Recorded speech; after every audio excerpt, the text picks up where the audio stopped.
शंकर जी इधर ही थे। बोलो मत, रिकॉर्डिंग चल रही है, लाइव है। चलो ओ सतगुरु नितिन साहेब की बोलिए सतगुरु नितिन साहेब की जय। बोलिए सतगुरु नितिन साहेब की जय। बोलिए सतगुरु नितिन साहेब की बोलिए सतगुरु नितिन साहेब की बोलिए सतगुरु कबीर साहेब की बोलिए सतगुरु नितिन साहेब की बोलिए सतगुरु नितिन साहेब की बोलिए सतगुरु नितिन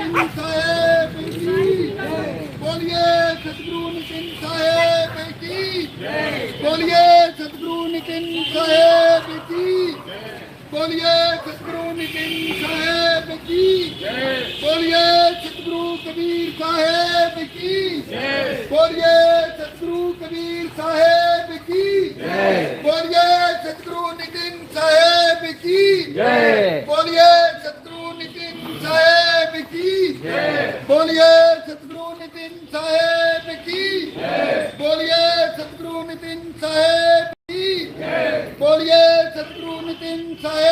की बोलिए सतगुरु नितिन साहेब की बोलिए सतगुरु नितिन साहेब की बोलिए सतगुरु नितिन साहेब की बोलिए सतगुरु नितिन साहेब की बोलिए सतगुरु नितिन साहेब की बोलिए सतगुरु नितिन साहेब की बोलिए सतगुरु नितिन साहेब की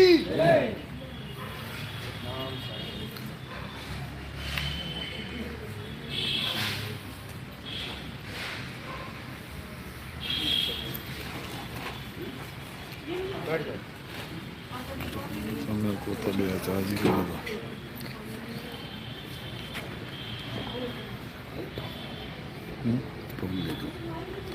बोला थोड़ी सी बोला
हाँ, वो उनकी मौज है।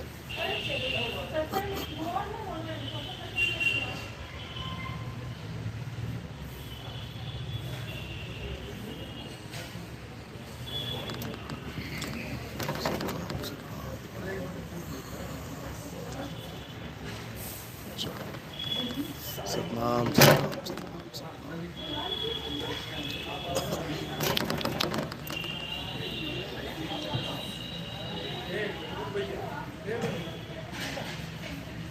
साहिब बंदगी सतनाम।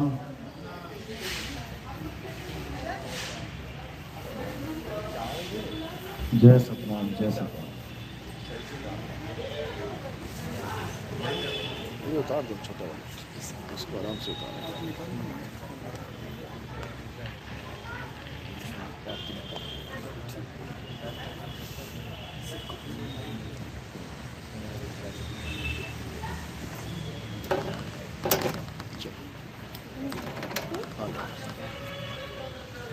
सतनाम साहेब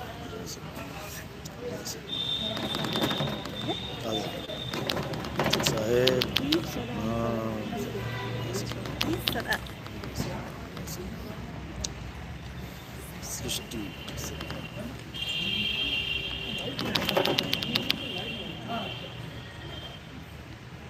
साहिब बंदगी सतनाम।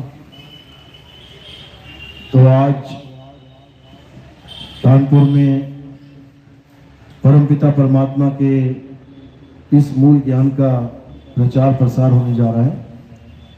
बहुत बड़े भाग हैं उन जीवों के जो अपने पूरे जीवन काल में एक बार भी इस मूल ज्ञान को सुन पाते हैं, और उससे भी बड़े भाग होते हैं उन जीवों के जो इस ज्ञान को थोड़ा सा भी समझ पाते हैं, क्योंकि ये ज्ञान जल्दी समझ में नहीं आता।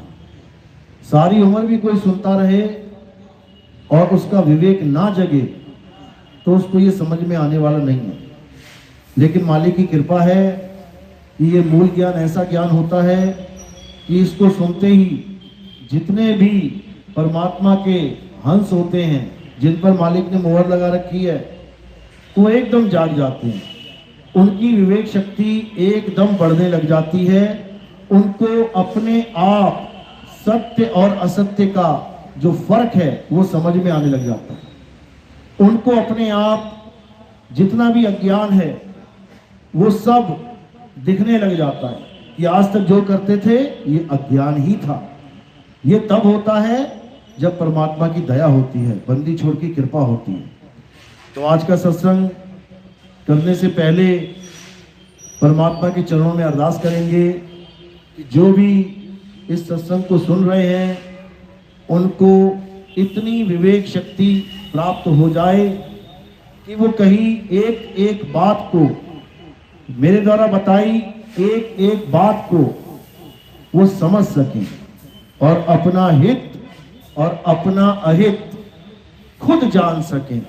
किसी से पूछने की जरूरत ना रह जाए कि नितिन दास जो बता रहा है वो सच है या झूठ। बीच में कोई मीडिएटर रहेगा ही नहीं। एक एक बात समझते जाओ और अंदर से अपने आप आवाज आती जाएगी कि यही सत्य है। और जब ये आवाज आने लग जाए तो समझ जाना कि अब तुम्हारी जीवात्मा जाग रही है, अब इसको सुधा नहीं सकता कोई। इसीलिए साहिब ने कहा कि मैं कहता हूं जागत रहियो और तू जाता है सोई रे, तेरा मेरा मनवा कैसे एक हुई रे।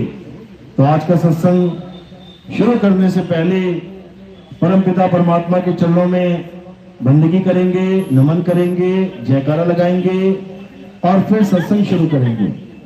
बोलिए परमपिता परमात्मा की, सतगुरु बंदी छोड़ कबीर साहेब की, सभी संतों की, सभी भक्तों की, सतगुरु मदन पति साहेब की, दीवान जवाहर पति साहेब की, सतगुरु विराट पति साहेब की, कलीनापुर धाम की, सभी संतों की, आए हुए भक्तों की, इस गांव नगर बस्ती की, आज के आनंद की, सकल हंस को बंदगी साहेब बंदगी सतनाम।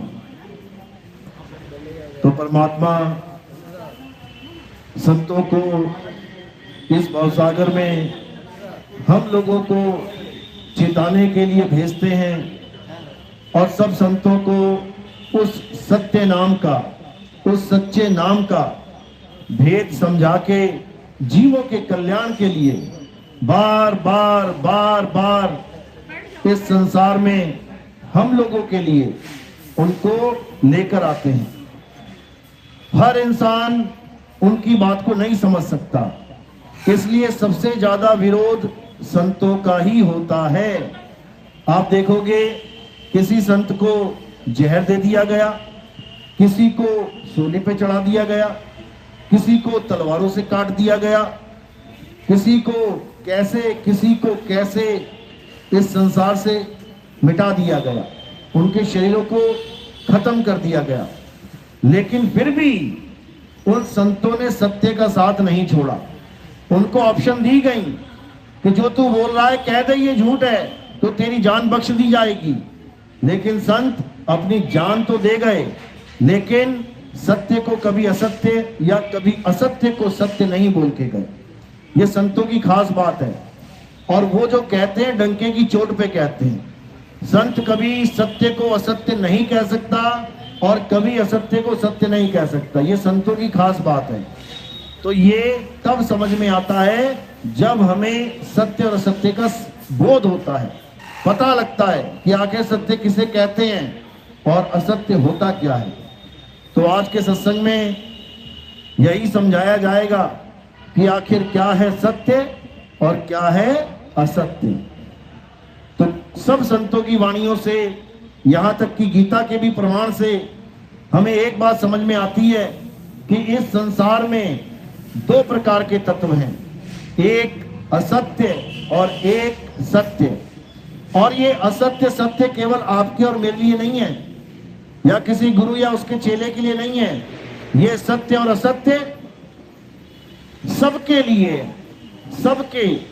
तो जब तक हमें ये नहीं समझ में आ गया कि आखिर सत्य क्या है, असत्य क्या है, तब तक भूल जाओ कि हमारा कल्याण हो सकता है, क्योंकि सत्य ही है जो हम सबका कल्याण कर सकता है। सत्य भक्ति है जो हमारा कल्याण कर सकती है।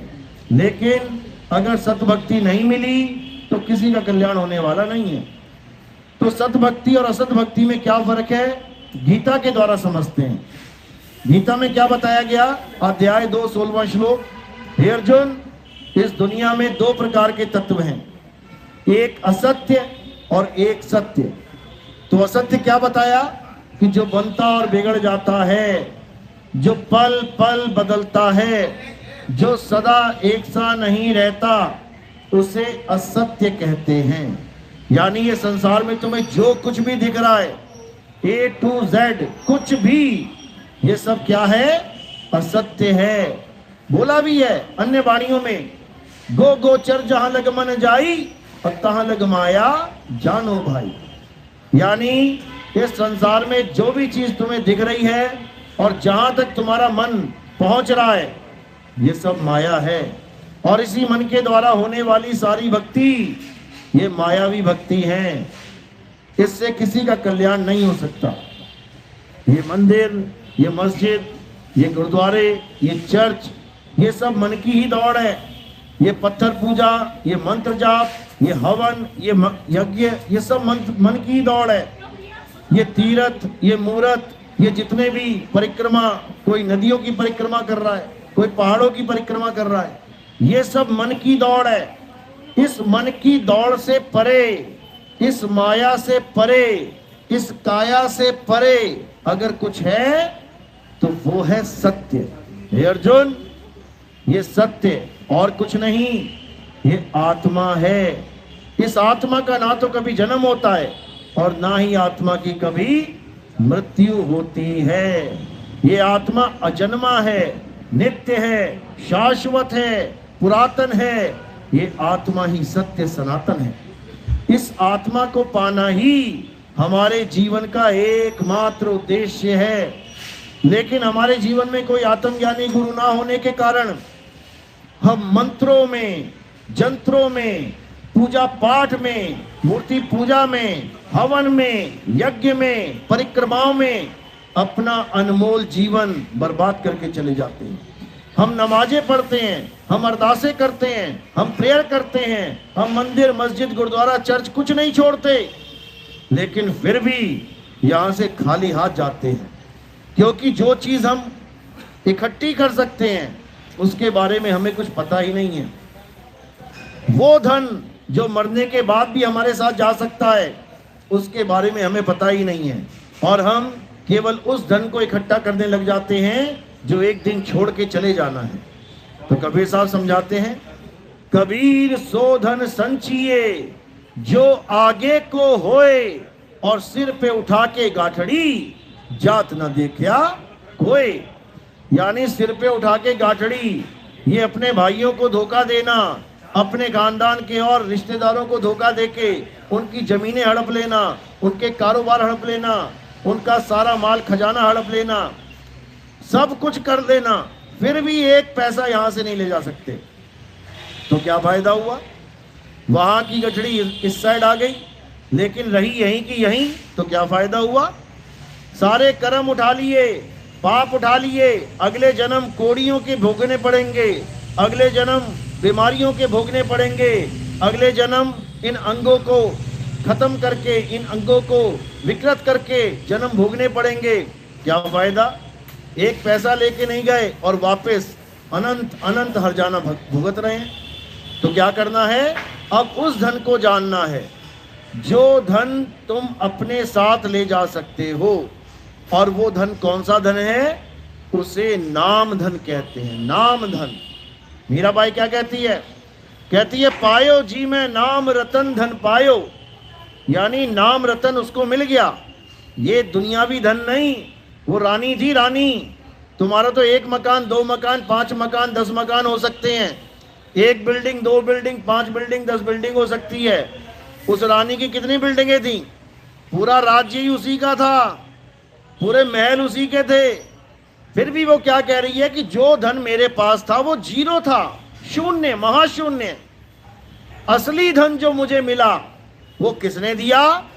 एक जूता बनाने वाले ने, चमड़े के जूते बनाने वाले रविदास जी महाराज ने उस मीराबाई को, उस रानी को वो धन दे दिया जो अमोलक था। तो क्या कहती है मीराबाई? पायो जी में नाम रतन धन पायो, वस्तु अमोलक दी मेरे सतगुरु, कृपा कर अपनायो। पायो जी में नाम रतन धन पायो, यानी सारा धन जो दुनियावी था वो छोड़ दिया। मीराबाई अपना महल छोड़ के निकल गई, यहां तक कि उसे जहर तक पिलाया गया उसकी दीवानगी को देख के कि एक ठाकुर खानदान में आके ठकुराइन होके एक हरिजन को गुरु बना लिया। इतनी जात पात का भेदभाव था उस वक्त, आप सोच भी नहीं सकते। लेकिन मीराबाई ने उस धन के आगे किसी जात, किसी पात को, सबको अनदेखा कर दिया। कहती है वस्तु अमोलक दी मेरे सतगुरु, कृपा कर अपनायो। पायो जी में नाम रतन धन पायो, यानी मुझे गुरु रविदास जी ने वो धन दे दिया जिसको प्राप्त करके अब मैं असल में धनवान हो गई, अब मैं असल में शहंशाह हो गई।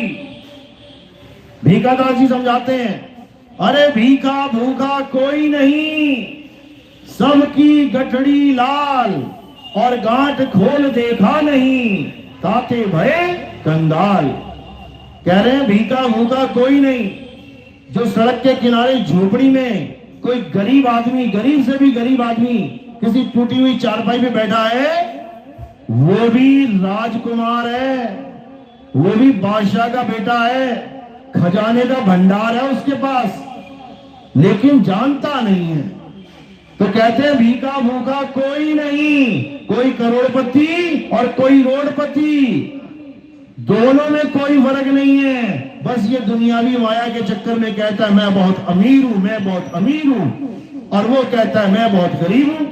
दोनों के प्राण निकलते हैं तो एक ही कब्रिस्तान में आमने सामने लाशें आ जाती हैं दोनों की। अब पूछे जरा कौन गरीब कौन अमीर? आ गए दोनों एक ही जगह पे, सारी उम्र सोता रहा बंगलों में, और मरने के बाद उसी मिट्टी में जाके दफन हो रहा है जहां एक गरीब रहता है, जहां गरीब दफन हो रहा है। तो कह रहे हैं भीखा भूखा कोई नहीं, सबकी गठड़ी लाल। ये वही लाल है जिसे हम कहते हैं हीरे मोती पन्ना लाल, उस लाल की बात चल रही है। कहते हैं भीखा भूखा कोई नहीं, सबकी गठड़ी लाल और गांठ खोल देखा नहीं, ताते भय कंगाल। सिर के ऊपर गठड़ी, ये मुकुट रखा हुआ है सिर के ऊपर, ऐसे तुम्हारे सिर के ऊपर गठड़ी रखी है मालिक ने, लेकिन तुम्हें कभी गठड़ी खोलनी आई नहीं, तो तुम भिखारी बने बैठे हो। जब तुम्हें ये गठड़ी खोलने का रास्ता मिल गया, जड़ चेतन का निबेड़ा हो गया, तुम भी धनवान हो जाओगे। तो कहते हैं गांठ खोल देखा नहीं, ताते भय कंगाल। तो कंगाल नहीं बने रहना है, अब उस भेद को समझना है जिस भेद से हमें वो अमोलक वस्तु मिल सकती है जो मीराबाई को मिली, दादू दयाल को मिली, रविदास जी को मिली, पीपा जी को मिली, नाभा जी को मिली, सारे संतों को मिली। कोई समझ ही नहीं पा रहा उसको, लेकिन मालिक की कृपा हो जाए तो एकदम समझ में आने लग जाता है। तो उस अमोलक वस्तु को जो मीराबाई को मिली, वही वस्तु आपके पास भी है। आपको भी केवल उसी वस्तु को प्राप्त करना है। और कैसे कर पाओगे? जब उस वस्तु का भेदी गुरु मिल जाएगा। ये मंत्र जपानियां, ये अक्षर चट्टू, ये तुम्हें नहीं पार कर सकते। ये अक्षर जपाने वाले, मंत्र जपाने वाले, कोई कहता अल्लाह अल्लाह जप ले, कोई कहता वाहिगुरु जप ले, कोई कहता राम राम जप ले, कोई राधे राधे जप ले। ये सब अक्षर जपवा रहे हैं तुम्हें। अक्षर, ये 52 अक्षर, ये हिंदी के, पंजाबी के, उर्दू के, फारसी के अक्षर। इतना सस्ता नहीं है परमात्मा कि इन भाषाओं के अक्षर जपके मिल जाए। अरे छोटी सी वस्तु, वो भी जपके नहीं मिलती, वो भी भेद प्राप्त करके मिलती है। तो ये परमात्मा ऐसे कैसे मिल जाएगा? नहीं मिलेगा। और जो ये कह रहा है कि नाम जपने से परमात्मा मिल जाएगा, वो केवल और केवल तुम्हें मूर्ख बना रहा है। अपनी दुकान चलाने के लिए, अपना उल्लू सीधा करने के लिए वो तुम्हें उल्लू बना रहा है, समझ लो। तो अब क्या करना है? अब विवेकी बनना है। कबीर साहब समझा रहे हैं, वस्तु कहीं ढूंढे कहीं, कैसे लागे हाथ, और गुप्त वस्तु तब मिले, भेदी लीजिए साथ, भेदी लीना साथ में, दीनी वस्तु लखाए, और कोटि जन्म का पंथ था, पल में पहुंचा जाए। कहते करोड़ जन्म लग जाएंगे तुम्हें बिना गुरु के उस वस्तु को ढूंढने में, करोड़ों जन्म। लेकिन अगर गुरु मिल गया तो पल में पहुंचा जाए। एक पल में तुम्हें यह भेद पता लग जाएगा कि परमात्मा कहां है। उसके बाद पूरी लगन से उसको याद करना है और कुछ नहीं करना। एक पल का काम है ये। साहिब समझा रहे हैं, वो को कहां ढूंढे रे बंदे, मैं तो तेरे पास में, ना मंदिर में, ना मस्जिद में, ना काबे कैलाश में, ना मैं जप में, ना मैं तप में, ना एकांत निवास में, खोजी हुए तुरंत मिल जाऊं। बता दिया ना कैसे मिलेगा, कितनी देर में? तुरंत मिल जाऊं, खोजी हुए तुरंत मिल जाऊं, एक पल की तलाश में, एक पल की तलाश में। एक पल से दूसरा पल नहीं होगा विवेकी के लिए। और जो अविवेकी है वो जन्मों जन्म खोजता ही रह जाएगा। तो कहते हैं खोजी हुए तुरंत मिल जाऊं, एक पल की तलाश में, कहे कबीर सुनो भाई साधु, मैं तो हूं विश्वास में। यानी गुरु एक पल में भेद समझा देगा तुम्हें कि तुम्हारा परमात्मा कहां विराजमान है। उस भेद को समझने के बाद पूरे विश्वास के साथ तुमने बस वो करना है जो गुरु बता रहा है, और कुछ नहीं करना। जो गुरु कह रहा है बस उतना काम करना है। जो गुरु के कहे को मान लेता है वो गुरुमुख कहलाता है। और जो मन के कहे चलता है, पूजा कर लूं, पाठ कर लूं, इतनी बार माथा टेक लूं, उतनी बार परिक्रमा कर लूं, इतने मंत्र जप लूं, ये कर लूं, वो कर लूं, वो कौन कहलाता है? मनमुख। गुरु की बात मानने वाला गुरुमुख, और मन की बात मानने वाला मनमुख।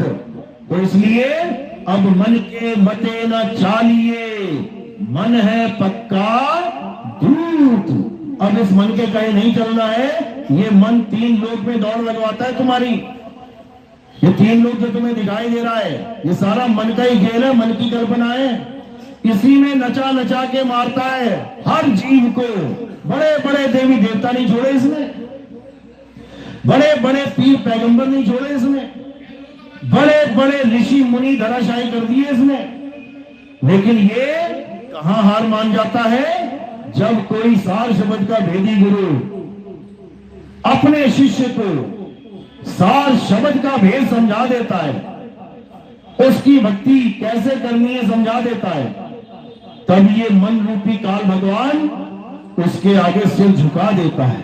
तो साहिब कहते हैं सारी शब्द आए जेही विधि हाथा तेही विधि काल नवावे माथा। ये काल भगवान जो बड़े बड़े ऋषि मुनियों को चबा गया, ये तुम्हारे आगे माथा टेक देता है। और तुम क्या करोगे फिर?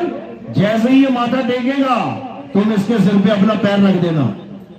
जब तक ये पैर तुमने नहीं रखा उसके सिर पे, तब तक तुम्हारी मुक्ति नहीं हो सकती।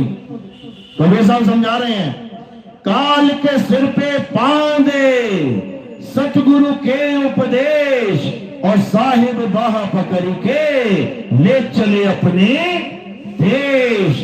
यानी काल भगवान के सिर पे तुम जैसे ही पैर धरोगे तुम परमात्मा के घर पहुंच जाओगे। समझ जाना इसको। और तो क्या अनुभव होगा तुम्हें? ये 5 तत्व की काया, ये 5 तत्वों की माया, ये 3 गुणों का जाल, ये सब खत्म हो जाएगा। इसका आभास तक नहीं रहेगा तुम्हें। भूल जाओगे कि तुम कभी शरीर थे। तो क्या कहते हैं? पहुंचोगे वह देश जब तुम शुद्ध रहे ना देह और 5 तत्व गुण 3 नहीं, ऐसा शब्द विदेह। यानी जब तुम्हें विदेह शब्द का आभास होगा, जब उसका अनुभव होगा, तब तुम काल के सिर पे खड़े होगे, काल तुम्हारे पैर के नीचे होगा और तुम अपने असली निज स्वरूप में होगे। और ये होके रहेगा। जो गुरु के कहे पे चलेगा, अटल होके भक्ति करेगा, उसका पैर काल के सिर पे ही रखो, यही मानो। लेकिन परीक्षा होती है, परीक्षा होती है, ये मत समझना परीक्षा नहीं होती। एक से एक परीक्षा चल रही है। तो परीक्षा में पास होने का भी रास्ता है। ऐसी बात नहीं है कि परीक्षा में पास होने का रास्ता नहीं है। क्या रास्ता है? एक ही रास्ता है कि गुरु के कहने पे चल, उसके अलावा किसी बात पे ध्यान नहीं देना है। कौन क्या कर रहा है, कौन क्या बोल रहा है, उससे तुम्हें कोई मतलब नहीं होना चाहिए। तुम्हारे पास केवल एक मुद्दा होना चाहिए, क्या? मुझे इस गुरु से वो वस्तु प्राप्त करनी है, बस। इसके अलावा कोई भी मुद्दा तुम्हारे मन में नहीं होना चाहिए। यानी तुम केवल और केवल उस वस्तु को प्राप्त करने के लिए आओ। बाकी तुम्हें कोई किसी के साथ भी कुछ मगजमारी करने की जरूरत नहीं है। कौन क्या कहता है, कहने दो। कौन क्या सुना रहा है, सुनाने दो। और तुम अपनी भक्ति में लीन लो। यही एकमात्र रास्ता है।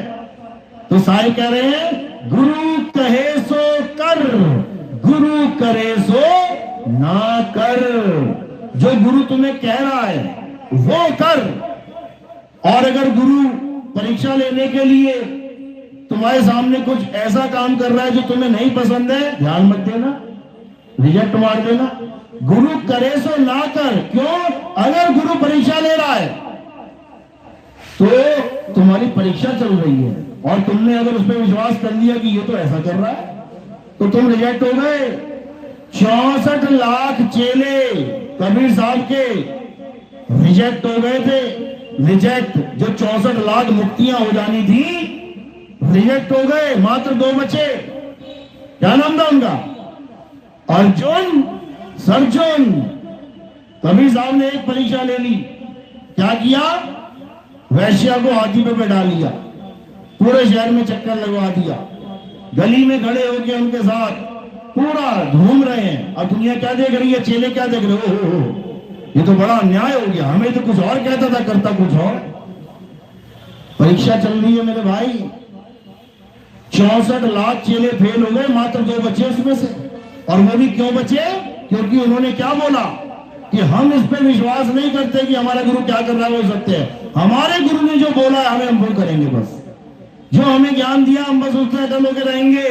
गुरु क्या कर रहा है, किसकी परीक्षा ले रहा है, किसके साथ क्या हैंडल कर रहा है, वो जाने।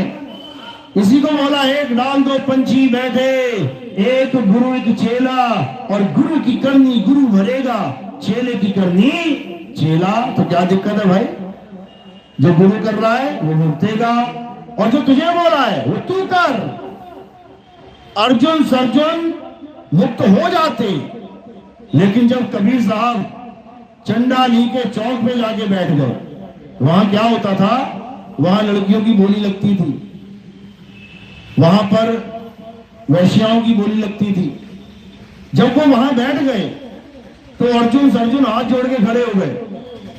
क्या कहते हैं? कहते हैं गुरुजी, हम दोनों की ये अरदास है कि आप इस जगह पे ना बैठें, ये जगह आपके बैठने लायक नहीं है। तो गुरुजी क्या बोले? अब चेला बताएगा गुरु को कि कहां बैठना है कहां नहीं। दोनों रिजेक्ट हो गए। जब कबीर साहब ने कहा तुम्हारी भी मुक्ति नहीं हो सकती, पैर पड़ गए दोनों। कहते महाराज बख्श दो, बख्श दो, बहुत बड़ी गलती होगी, आप जो मर्जी करो। कहते अब नहीं, अब तो फेल हो गए भाई। अरदासे लगा लगा के पैर पकड़ पकड़ के विनती करी। तो कबीर साहब ने क्या कहा? अब अगला संत आएगा, वो तुम्हें दोबारा नाम दीक्षा देगा, तब तुम्हारी मुक्ति होगी। कितने साल बाद आया संत पता है? 250 साल बाद आया। कबीर साहब के जाने के बाद 250 साल बाद आया वो संत। क्या नाम था उसका? गरीबदास जी महाराज। जब गरीबदास जी गर्भ में थे तो 2 संत आते थे उसकी मां के पास। उसकी मां भंडारे करती थी, तो संत आते थे, जाते ही नहीं थे, पूछते रहते थे माता ये कब आएंगे, माता कितने समय में आएंगे ये। वो कहती थी कौन है ये इतने बूढ़े बूढ़े, 250 साल 300 साल उम्रें हो गई उनकी। वो यही चक्कर में कौन है ये दोनों? वो वही थे अर्जुन। चक्कर लगा लगा के पूछते थे माता कब आएगा ये लाल तुम्हारा, इसी के हाथों हमारी मुक्ति होनी है। तो गुरु परीक्षा भी लेते हैं, लेकिन शिष्य को क्या चाहिए? शिष्य को केवल ज्ञान से मतलब होना चाहिए, केवल ज्ञान से, बाकी किसी से मतलब नहीं होना चाहिए। अपनी भक्ति कर और मुक्ति प्राप्त कर। ज्यादा चौधरी बनने की जरूरत नहीं है कि वो क्या कर रहा है, वो क्या कर रहा है, वो क्या कर रहा है। तुम्हें ठेका नहीं दिया किसी ने, तुम अपना काम देखो और अपना काम संवारो। इसी को साहिब ने बार बार समझाया कि एक डाल 2 पंछी बैठे, एक गुरु एक चेला, गुरु की करनी गुरु भरेगा, चेले की करनी चेला, तो उड़ जा हंस अकेला। गुरु खुद भी अकेला होता है और अपने चेले को भी अकेले करना होता है। वो कभी अपने साथ बांधता नहीं है। गुरु वो है जो तुम्हें कभी अपने साथ बांधे ना, और जो तुम्हें अपने साथ बांध रहा है वो गुरु नहीं है, वो जाल बिछाने आया है, वो काल का ही जाल है, काल का ही रूप है। गुरु तो बंधन तोड़ते हैं, गुरु तुम्हें तुम्हारे स्वरूप से जोड़ते हैं। गुरु अपने इस नकली स्वरूप से नहीं जोड़ते, यानी तुम्हें अपने शरीर से जोड़ने नहीं आते कि तुम मेरी शक्ल का ध्यान करो, मेरे इस शरीर का ध्यान करो, मैं ही तुम्हें आऊंगा काल से बचाने के लिए। काल भगवान से तुम नहीं बच सकते अकेले, मैं ही तुम्हें बचाऊंगा। ऐसा कोई खेल अगर कोई गुरु खेल रहा है तो उसने जीव को अपंग बना दिया, बिल्कुल अपंग। और गुरु कौन होता है? गुरु वो होता है जो तुम्हें इतना सबल बनाता है, जो कहता है बेटा मैं तेरे साथ भी ना होऊंगा ना तब भी ये काम कर दिए, तुझे कोई हराने वाला माई का लाल नहीं है। गुरु दाव सिखाता है। गुरु कुश्ती नहीं लड़ता अपने चेले की जगह जाके, गुरु दाव सिखाता है। बेटा ये दाव है, बड़े से बड़ा पहलवान आ जाए इस दाव को लगा देना, धूल चटा देगा उसको तुम। तो गुरु वो है जो दाव सिखाता है। गुरु नाम नहीं जपवाता, गुरु अपने शरीर का ध्यान नहीं करवाता। तो कबीर साहब समझा रहे हैं गुरु गुरु में भेद है, गुरु गुरु में भाव, सोई गुरु नित बंदिए, जो शब्द बतावे दाओ।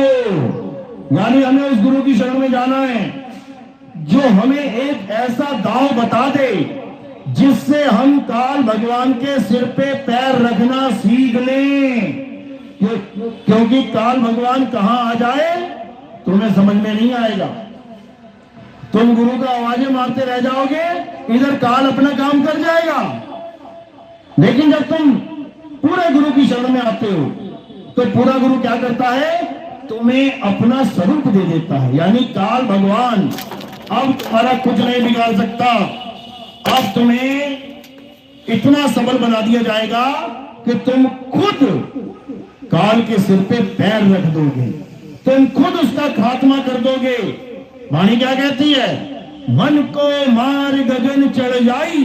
क्या कह रही है ये? हुक्म दे रही है, तुम्हें समझा रही है कि मन को तुम ही मारोगे। और कैसे मारोगे इसका भेद कबीर साहब अच्छे से समझा देते हैं। कहते हैं मन को मार गगन चढ़ जाई, मान सरोवर पैठ न आई। यानी जब सच्चे गुरु की शरण में कोई पहुंचता है तो मन को मारने की विधि प्राप्त कर लेता है, और अधूरे गुरु की शरण में जाता है तो तन तो मर जाएगा लेकिन मन नहीं मर पाता। तो साहिब समझा रहे हैं, मरता मरता जग मुआ, मरना जाने ना कोई, ऐसी मरनी जो मरे बहुर न मरना हो। यानी जब वेदी गुरु तुम्हें मरना सिखा दिया, और मरेगा कौन? ये तन और ये मन। बार बार हम क्यों पैदा हो जाते हैं, बार बार पुनर्जन्म क्यों हो जाता है? क्योंकि तन तो मर जाता है लेकिन मन नहीं मरता। और मन नहीं मरता तो दोबारा से एक नया शरीर मिल जाता है। क्यों? क्योंकि ये मन मरना ही नहीं चाहता। ये शरीर छोड़ते छोड़ते क्या आस लगा लेता है कि दोबारा शरीर मिल जाए, एक और शरीर मिल जाए, तो एक और शरीर मिल जाता है। तो अब क्या करना है? अब इस मन का खेल खत्म कर देना। साहिब समझा रहे हैं, माया मरी ना मन मुआ, मरी मरी गया शरीर, आशा तृष्णा नाम हुई, कह गए संत कबीर। कहते हैं माया मरी ना मन मुआ। अब माया और मन को मारने का तरीका पता हो तब तो मरे। मन को मारने का तरीका तो पता नहीं है और तन तो मरना ही है, तो क्या होगा? एक और नया शरीर मिल जाएगा। किस कारण? आशा तृष्णा नाम हुई, यानी जीने की आशा कि मैं और जीना चाहता हूं। आप वीडियो गेम देखते हैं, बच्चे खेलते हैं, एक गेम खत्म हो गई, जैसे ही गेम ओवर लिखा होता है बच्चे के मन में एक और तरंग उठती है, एक और खेलें। फिर अगली बारी आ जाती है, न्यू स्टेज, उसके बाद खेलता है, फिर गेम ओवर हो गया, एक और खेलें। देखते देखते देखते खेलते खेलते पूरी रात बीत जाती है, सुबह हो जाती है, मम्मी उठती है कि पूरी रात गेम ही खेलता रहा। क्यों? आशा की वजह से। तो कह रहे आशा तृष्णा नाम हुई, कह गए संत कबीर। ये आशा क्या है? जीने की आशा। इसको कैसे खत्म करेंगे? एक ही तरीका है,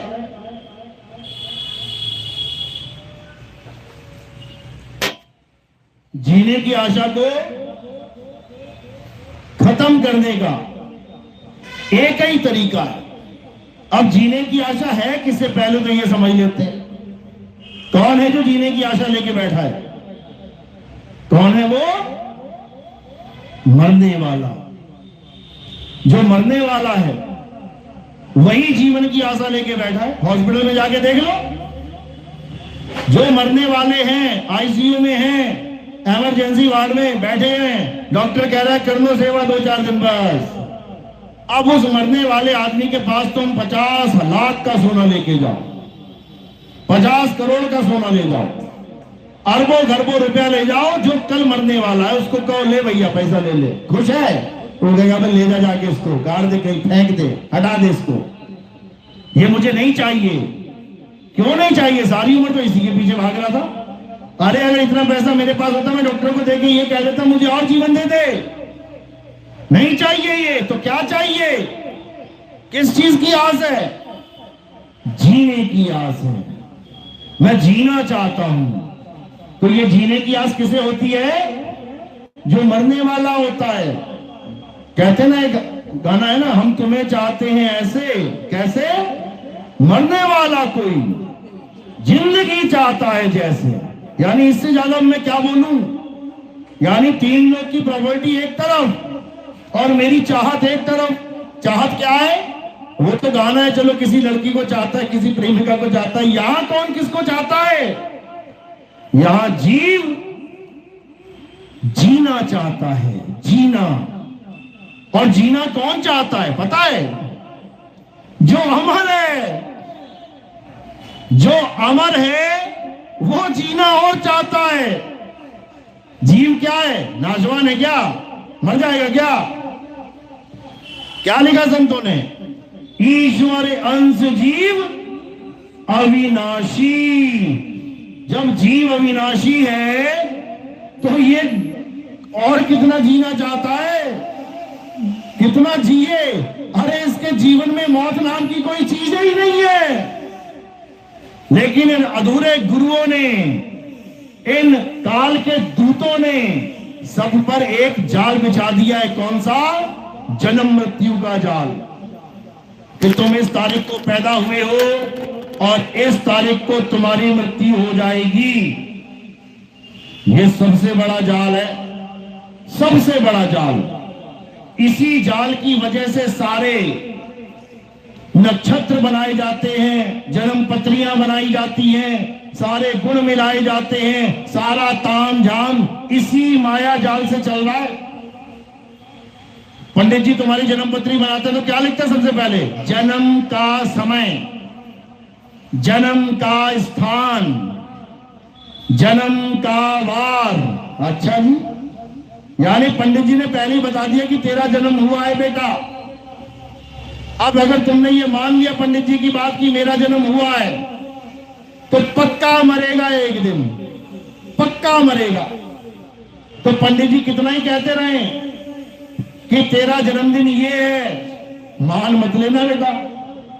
पंडित जी को कहना, पंडित जी मैं अविनाशी हूं, मैं मालिक का जीव हूं। जैसे मालिक अविनाशी है वैसे ही मैं भी अविनाशी हूं। मेरी मौत का सामान मत बना। ये मेरी मौत का सामान बना रहा है तुम, तो मरवा देगा किसी दिन मुझे। इसलिए भूल जाओ कि तुम्हारा कोई जन्म तिथि है, तुम्हारा कोई जन्मदिन है। तुम अजन्मे हो भाई, तुम अजन्मे हो, तुम आत्म तत्व हो, तुम शरीर नहीं हो। शरीर तो थोड़े दिनों के लिए तुमने धारण कर लिया है। किसी ने 10 साल के लिए, किसी ने 20 साल के लिए, किसी ने 30 साल के लिए। कोई गर्भ में ही शरीर को छोड़ के चला जाता है, बच्चा मरा हुआ पैदा हो रहा है, समझो। तो तुम अविनाशी हो, अजन्मे हो, नित्य हो। गीता में यही समझा रहे हैं कृष्ण जी। हे अर्जुन, तू और मैं ये नाशवान शरीर नहीं है, ना तू ये शरीर है ना मैं ये शरीर हूं। हम तुम अविनाशी आत्मा हैं। आत्मा का ना तो कभी जन्म होता है, ना ही कभी मृत्यु होती है।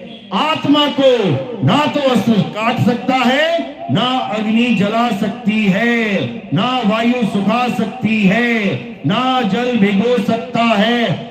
इस आत्मा का कोई कुछ नहीं बिगाड़ सकता। ये सबसे बड़ा गुण है आत्मा का। और हम तुम क्या हैं? हम आत्मा ही हैं। बस अपने आप को भूल गए हैं, इसलिए अपने आप को क्या मान बैठे हैं? ये शरीर मान बैठे हैं, ये काया माया मान बैठे हैं। अब क्या करना है? अब अपने असली स्वरूप, आत्म स्वरूप को जानना है। और इस शरीर की मृत्यु से पहले पहले इस आत्म ज्ञान को पहचान लेना है, क्योंकि ये ज्ञान इस शरीर के रहते रहते ही प्राप्त हो सकता है।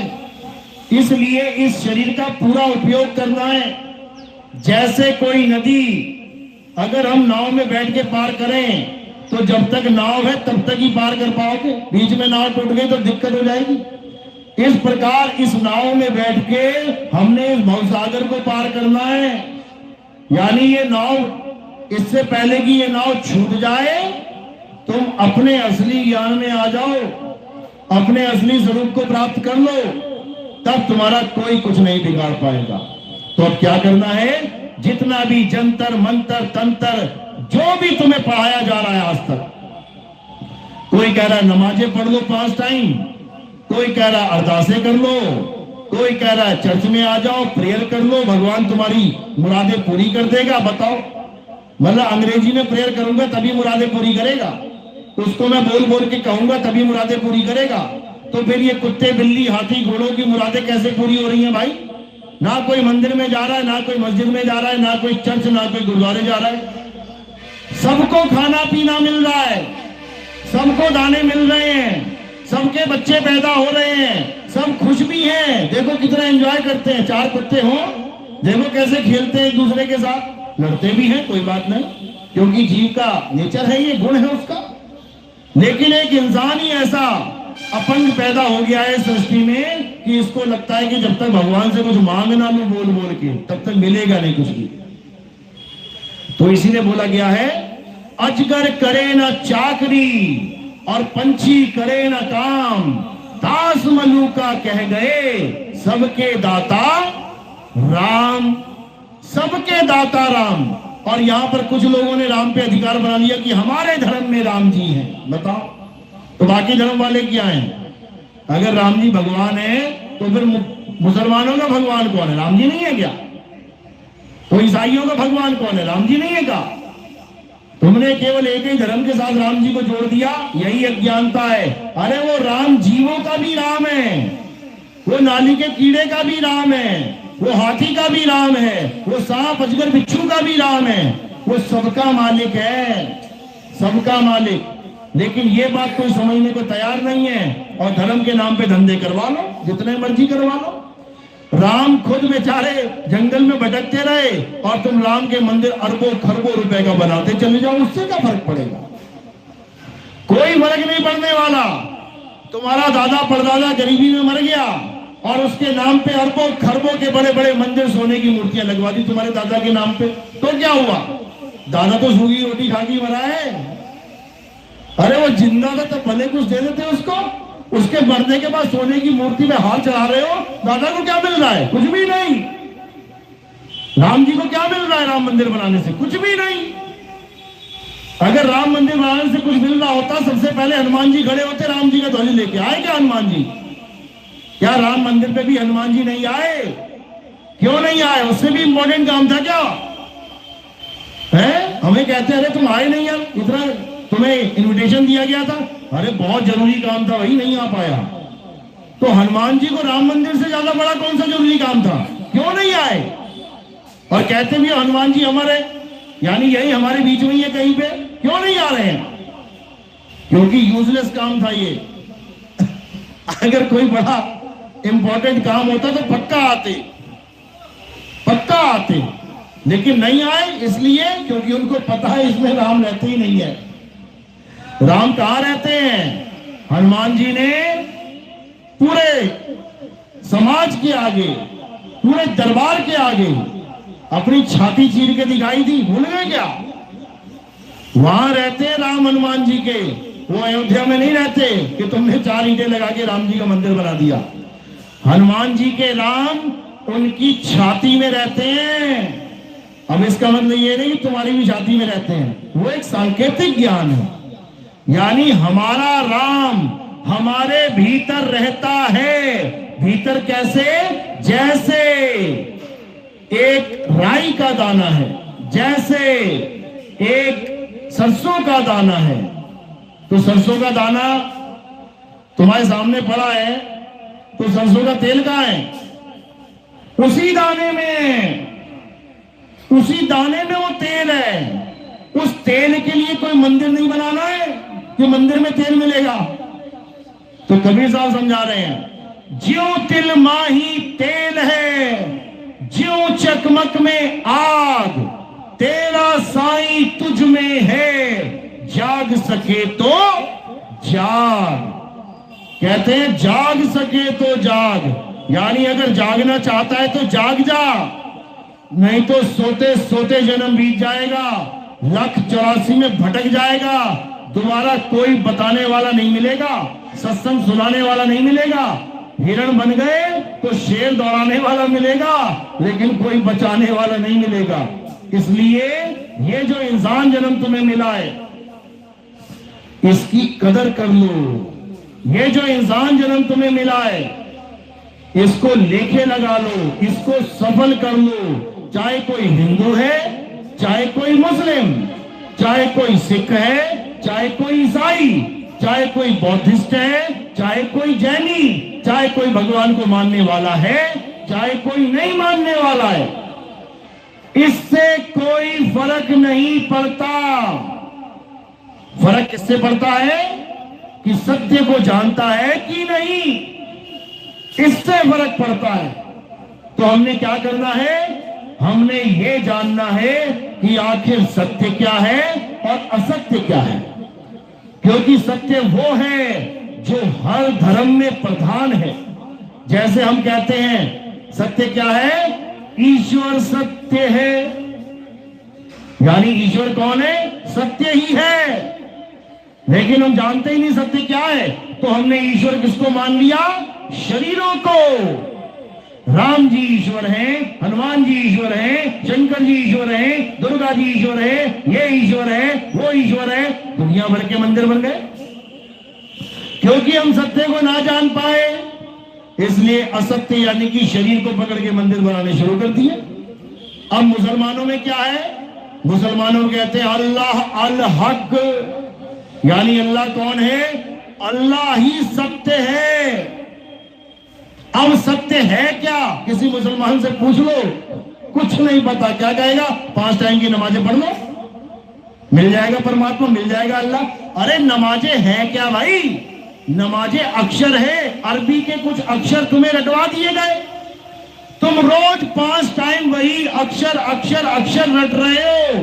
लेकिन सत्य क्या है, उसका तुम्हें एक भी ABCD नहीं पता, तो कैसे बात बनेगी, बिल्कुल नहीं बनेगी। तो सत्य जो जान लेगा वो नमाज नहीं पढ़ेगा, वो क्या करेगा, वो अल्लाह का जिक्र करेगा, जिक्र।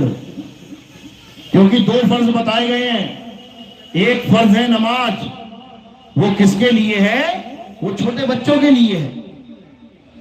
जो सत्य को नहीं जान पा रहा है वो नमाज पढ़े, यानी लाइन पे लगा रहे। एक ना एक दिन कामिल मुर्शिद जीवन में आएगा और उस नमाजी को सच्चा मुसलमान बना देगा, पक्का मुसलमान बना देगा, अल्लाह का जिक्र करने वाला मुसलमान बना देगा। दोनों में फर्क क्या है, नमाज पढ़ने वाला केवल 5 टाइम नमाज पढ़ता है, और अल्लाह का जिक्र करने वाला 24 घंटे अल्लाह का जिक्र करता है। जिक्र का मतलब समझ लो क्या होता है, जिक्र का मतलब होता है याद करना, याद। जब लगन लग जाती है ना किसी की, दुनियावी इश्क मान लो, दुनियावी इश्क में किसी लड़की को लड़के से प्यार हो गया, किसी लड़के को लड़की से प्यार होगा, तो 5 टाइम नहीं याद करेगा वो, कितना नहीं याद करेगा, तो 24 घंटे कहानी चलती है भाई। इसी प्रकार जो असली आशिक है अल्लाह का, वो इन 5 टाइम के चक्कर में नहीं पड़ता। पता लगा हवाई जहाज उड़ा रहा है, नमाज का टाइम हो गया, अब क्या करेगा वो, तो जिक्र करना है। जिक्र को ही हमारी भाषा में सिमरन कहते हैं, जाप नहीं, जपना नहीं है नाम, सिमरन यानी याद करना है। नाम को याद करो, नाम ही अल्लाह है, नाम ही वाहिगुरु है, नाम ही गॉड है। लेकिन हम नाम को जानते नहीं, इसलिए हम अक्षरों वाले नाम को पकड़ लेते हैं जो इंसानों ने बनाए हैं। हिंदी के अक्षर, पंजाबी के अक्षर, उर्दू के अक्षर, इतनी दुनिया पे अक्षर ही अक्षर, अक्षर ही अक्षर है, पकड़ लो जाके, कुछ नहीं होने वाला। तो अल्लाह अल हक, अल्लाह ही सत्य है, और जो अल्लाह को पाएगा उसके मुंह से क्या निकलेगा, अनल हक, यानी मैं ही सत्य हूं। क्यों, क्योंकि उसने जान लिया कि मैं आत्मा हूं, और आत्मा क्या है, सत्य है, तो वो यही तो कहेगा मैं आत्मा हूं, यानी मैं सत्य हूं। जिसने अनल हक बोला उसको जहर पिला दिया गया। देख लो इतिहास, किसने बोला था अनल हक है, बहुत से बाबाओं ने बोला, जिस भी बाबा ने बोला मुसलमानों ने उसको जहर पिला दिया। क्यों, कहते देखो अपने आप को खुदा बता रहा है। अरे खुदा सत्य है और सत्य आत्मा है, और तुम आत्मा ही हो। खुदा तो नाम रख दिया गया है सत्य का, किसी ने खुदा रख दिया, किसी ने अल्लाह रख दिया। कुरान में 99 नाम रखे गए हैं सत्य के, कादिर, करीम, कितने कितने नाम रखे हैं। तो ये कौन है फिर अलग अलग नाम, तो सत्य के ही नाम है। इसी प्रकार सत्य का एक नाम और है आत्मा। हे अर्जुन, आत्मा ही सत्य है, और हमने क्या बनना है, आत्मज्ञानी, यानी हमें वो ज्ञान चाहिए जिससे मुझे मेरी असलियत पता लग जाए। मैं ये हड्डी मांस खाल बाल ही ना बना रहा हूं सारी उम्र, क्योंकि अगर मैं हड्डी मांस खाल बाल बना रहा तो पक्का मरूंगा। और अगर मुझे ऐसा गुरु मिल गया जो मुझे आत्मा का भेद समझा के आत्मा ही बना दे, आत्मा ही हो जाऊं मैं, अब कब मरूंगा? कितने कितने साल में मर जाती है आत्मा? मौत की भी मौत हो जाएगी या आत्मा ना मरने में आएगी?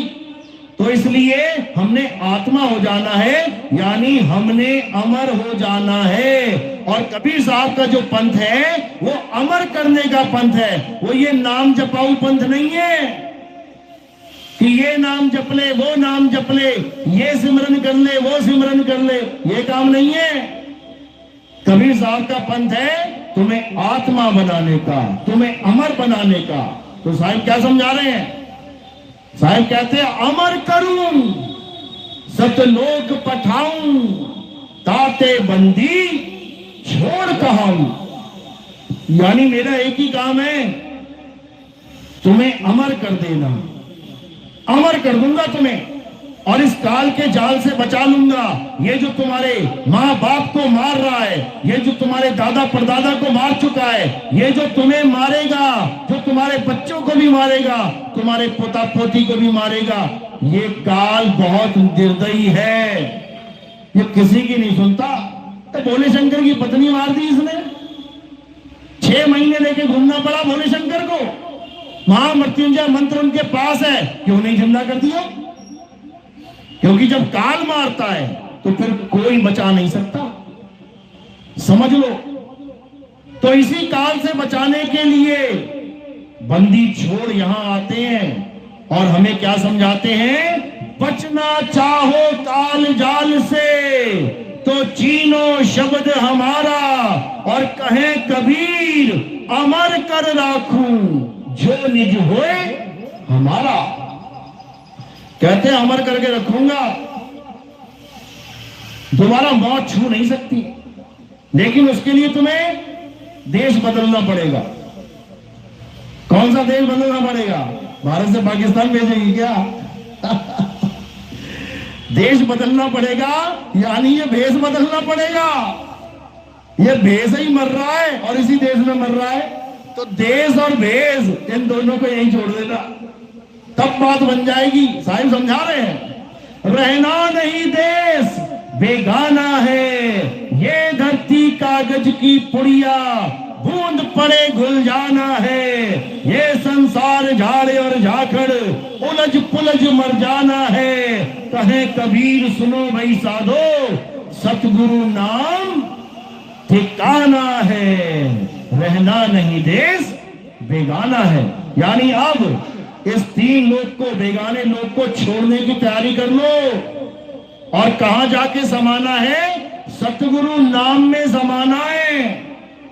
नाम ही परमात्मा है, परमात्मा में ही हमारा मिलन होना है, तब जाके हम इस बंधन से छूट पाएंगे। तो साईं यही समझा रहे हैं कि जाप के चक्कर में मत पड़ जाना।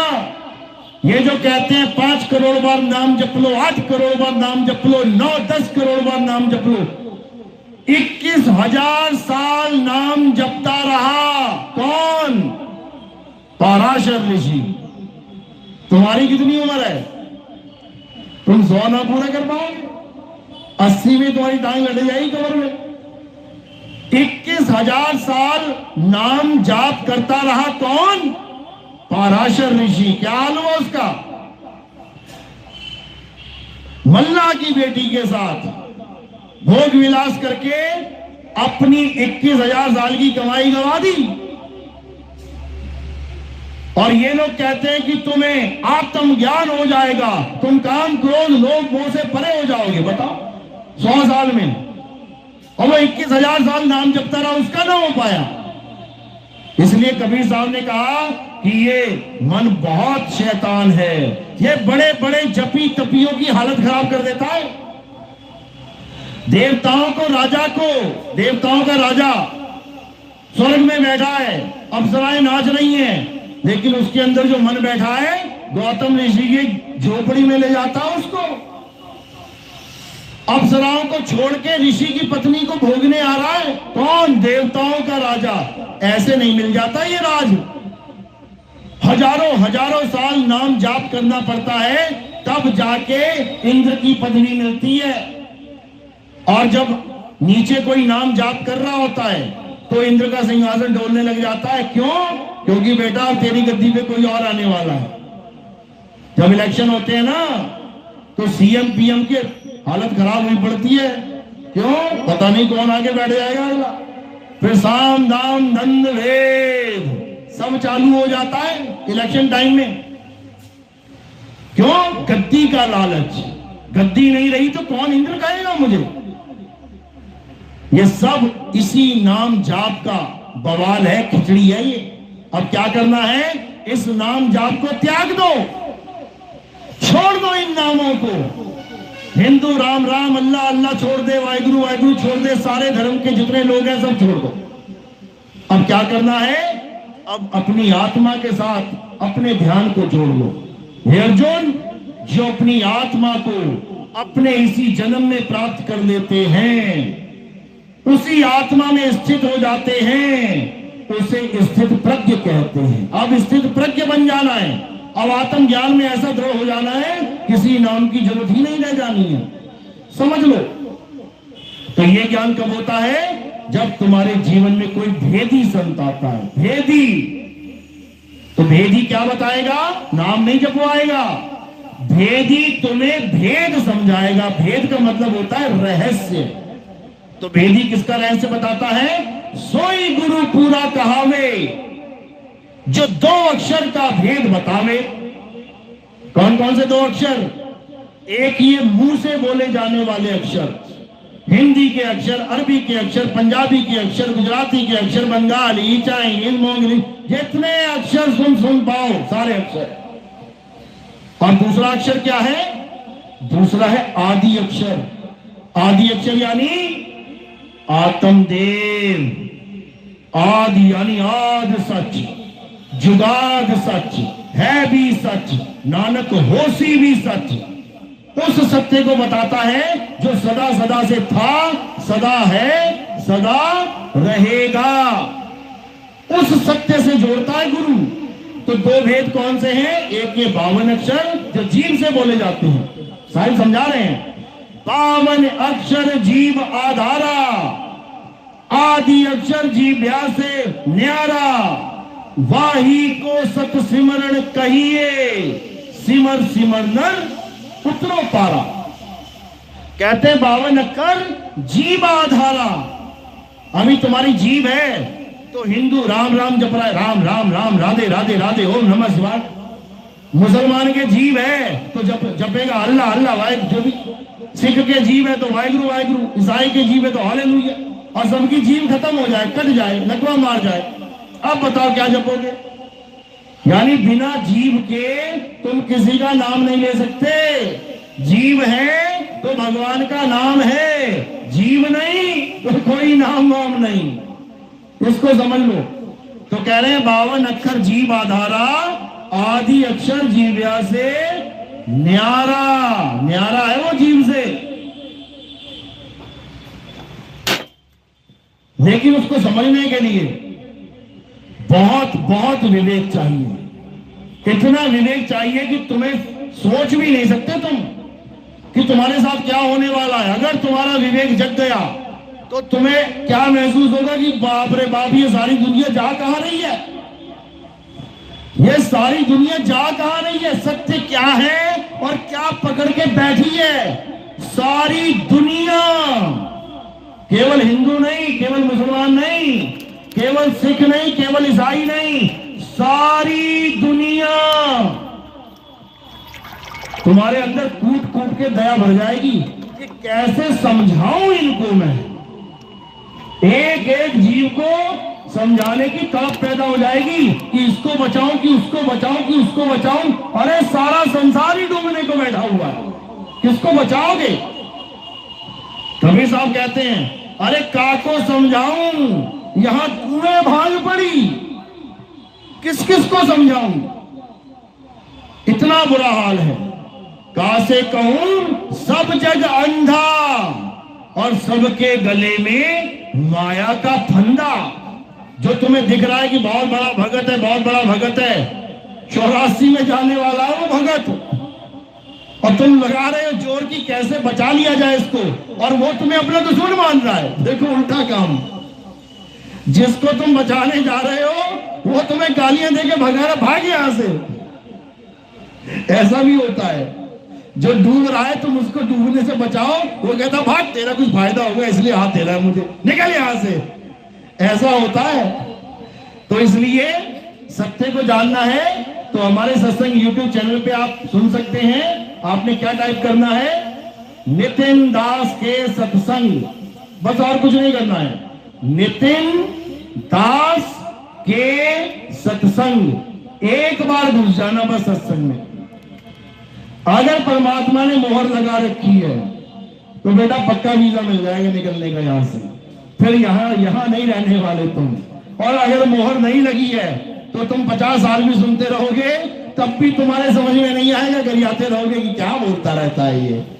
तो मालिक की ऐसी मौज है भाई, जिसके समझ में आ गया वो हो गया दीवाना, और जिसको समझ में नहीं आया उसको पड़ेगा 84 में जाना। बोलिए सदगुरु बंदी जोड़ कबीर साहिब की सदा ही जय हो। साहिब बंदी की सतनाम। आज का सत्संग यही समाप्त करते हैं। अब आरती का समय, आरती कैसे करते हैं समझ लो। हमारे यहाँ आरती किसी काया की माया की, किसी नाशवान शरीरों की, वस्तुओं की, कोई मूर्ति की नहीं होती। हमारे यहाँ आरती किसकी होती है, हमारे यहाँ आत्मा की आरती होती है, आत्मदेव की आरती होती है। तो आत्मा की आरती कैसे करेंगे, पकड़ के लानी पड़ेगी आत्मा कहीं से। मेरे पास आत्मा है कि नहीं, बस उसी आत्मा की आरती होगी। हमारे यहाँ अविनाशी की आरती होती है। अविनाशी की आरती गावे सत्य कबीर, तो उसी अविनाशी की आरती होगी जो ज्ञान देते हैं। हमारे यहाँ संतों को शरीर नहीं माना जाता, हमारे यहाँ संतों को आत्मा माना जाता है। संत हमारी आत्मा, हम संतन के जीव, और संतन हम में रमी रहे, जीव माखन में घी। तो अब आरती का समय है, आरती होगी। उसके बाद नाम दीक्षा वाला कोई है, हाथ खड़ा करो। पहली दीक्षा लेने आया कोई भी तंबाकू, जर्दा, बीड़ी, पान मसाला, गुटखा, खैनी अगर ये खाता है, अंडा, मीट, मांस खाता है, या अभी जिसका मन देवी देवताओं की पूजा में लगा हुआ है, मैं ये व्रत करूंगा, ये उपवास करूंगा, मेरा भोला उठा हुआ है, मेरा भैरव उठा हुआ है, तो पहले मना लेना भाई अच्छे से। जब वो लोग मान जाए तब आ जाना नाम दीक्षा लेने, क्योंकि हमारे यहाँ उसके बाद कोई पूजा पाठ करना, कुछ भी आत्मा को छोड़ के कुछ भी करना, ये हमारे यहाँ बैन है, अलाउड नहीं है। तो वही लोग आएंगे जो नशा नहीं करते, जिनका शुद्ध शाकाहारी भोजन है, वही लोग आएंगे नाम दीक्षा लेने। और जो देवी देवताओं की पढ़ाई पूरी कर चुके हैं, मंदिर, मस्जिद, गुरुद्वारे, चर्च में खूब पूजा पाठ करके पूरे विद्वान बन चुके हैं, पढ़ाई खत्म हो चुकी है, वही कमाई के लिए अब आएंगे आगे। जल्दबाजी में नाम दीक्षा बिल्कुल मत लेना, क्योंकि नाम दीक्षा का मतलब है अपनी आत्मा का सौदा करना। गुरु के पास अपनी आत्मा का सौदा कर रहे हो तुम, इसलिए बहुत सोच समझ के करना है। बोलिए परमपिता परमात्मा की सदा ही जय हो। साहिब बंदगी सतनाम सतनाम।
Thank you.